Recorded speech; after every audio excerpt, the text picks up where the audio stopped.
नमस्कार। लखनऊ के महानगर में बादशाह नगर मेट्रो स्टेशन के पास गुरुवार देर रात लूट का विरोध करने पर बदमाशों ने बाइक सवार कलेक्शन एजेंट को गोली मार दी। एक गोली उसकी कलाई में लगी, वहीं दूसरी गोली उसके पेट पे लगी। गोलियों की तड़तड़ाहट सुनकर आसपास हड़कंप मच गया। खून से लथपथ एक बाइक सवार बदमाश बगैर लूट किए भाग निकले। 24 घंटे के अंदर घटना का सफल अनावरण करते हुए एडीसीपी मध्य और क्राइम टीम ने उन तीनों अभियुक्तों को गिरफ्तार कर लिया है। क्या है पूरा मामला, आइए जानते हैं एडीसीपी मध्य से। थाना महानगर में 19 तारीख को करीब 11:15 बजे एक घटना घटित हुई थी, जिसमें कि एक कलेक्शन एजेंट था जो ब्लिंकिट में जाकर के पैसे कलेक्ट करते थे रात्रि के समय। उनके साथ छीना झपटी करके दो अज्ञात व्यक्तियों के द्वारा थैला छीनने का प्रयास किया गया था, जिसके संबंध में थाना महानगर में अभियोग पंजीकृत हुआ और जो मजरूब था, जो वादी मुकदमा था, उनको तत्काल भाऊराव देवरस अस्पताल में एडमिट कराया गया।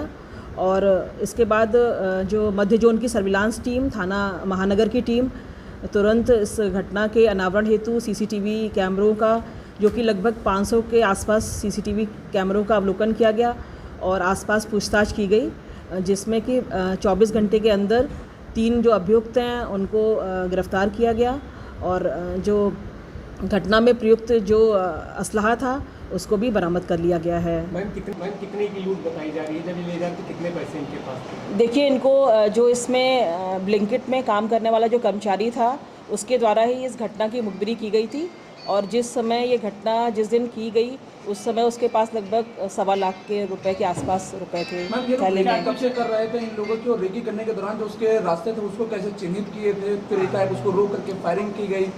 देखिए, ऐसा है कि जो इसमें जिनके द्वारा ये घटना की गई है उनमें से एक व्यक्ति जो है वो पूर्व में ब्लिंकिट में कार्य भी कर चुका है। साथ ही उसकी जो उमराव मॉल के पास जो स्टोर है उसमें एक जो कर्मी था उसका वो मित्र था, तो उसी मित्र के द्वारा ऐसे बातचीत में ये चीज़ उसको जानकारी हुई कि यहाँ पे रात्रि में कलेक्शन होता है और फिर इसके बाद इन लोगों ने योजना बनाई और योजना बनाने के पश्चात इनके द्वारा पिस्टल भी आगरा से खरीदी गई इस घटना को अंजाम देने के लिए। पूर्व में भी कुछ इनके जो आपराधिक इतिहास है, क्या कुछ मुकदमे? नहीं, अभी तक जो जानकारी है उस हिसाब से तो अभी इनका कोई पूर्व आपराधिक इतिहास नहीं है। बाकी और गहनता से इस संबंध में जानकारी प्राप्त की जा रही है। मैम, लूट का इरादे से लूट कर रहे थे, लूट के दौरान एकाएक फायरिंग करना और उसकी गोली लगना, क्या लूट में विरोध होने पर उसकी हत्या भी करने की पूरी कोशिश की गई थी? देखिए, ऐसा है कि जो वादी है उसके द्वारा साहसपूर्ण तरीके से जो है रिटेलिएशन किया गया, जिसके परिणाम स्वरूप उसका जो थैला है वो जो ये दोनों लड़के हैं अभियुक्त हैं इनके द्वारा नहीं छीन सके और उसी छीना झपटी के क्रम में इनके द्वारा जो है फायर किया गया। कितने रुपए की एक्सपेक्टेशन थी कि इतना पैसा मिलेगा जब लूट करते हैं? देखिए, इनको चूँकि ये ब्लिंकिट से जुड़े हुए हैं कलेक्शन एजेंट के साथ, तो इन्हें जानकारी रहती है कि अच्छा पैसा रहता है, परंतु एग्जैक्टली कितना रहता है इसका खुलासा नहीं रहता है, इनको जानकारी नहीं रहती है।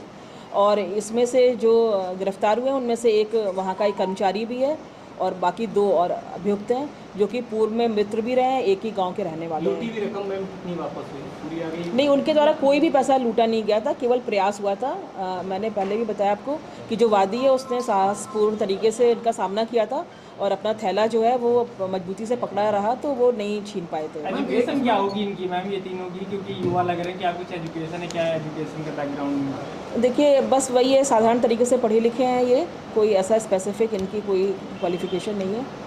और ये इनमें से एक जो है वो उसका संभवतः अस्पताल भी चलता है और बाकी और जानकारी की जाए। प्लानिंग किसकी बनाई गई थी मैम? कौन मुख्य है इसमें जो अपराधी है?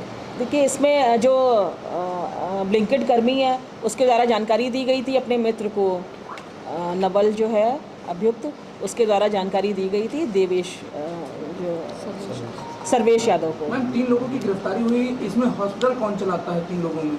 ये विमल कुमार है, इनके परिजन के द्वारा अस्पताल संचालित किया जाता है। क्या कोई और अन्य भी शामिल है इस घटनाक्रम में या 3 ही लोग? अभी तक की जो जानकारी है इसमें 3 लोग ही प्रकाश में आए हैं, बाकी अन्य विवेचना में अगर कोई अन्य व्यक्ति का भी हाथ रहता है तो उसको भी इसमें प्रकाश में लाया जाएगा। जहाँ से जो पिस्टल लेके उनकी भी जांच की जाएगी, कहाँ से पिस्टल लाए? बिल्कुल, वो जानकारी प्राप्त की गई है, बाकी कहाँ से और कैसे संपर्क में आए ये सब विवेचना में, इस बिंदु पे विवेचना की जाएगी। तीनों लखनऊ के ही मूल निवासी हैं? ये काफ़ी समय से टोंचा के रहने वाले हैं, टोंचा पड़ता है जो रायपुर राजा ग्राम थाना क्षेत्र इटौंजा।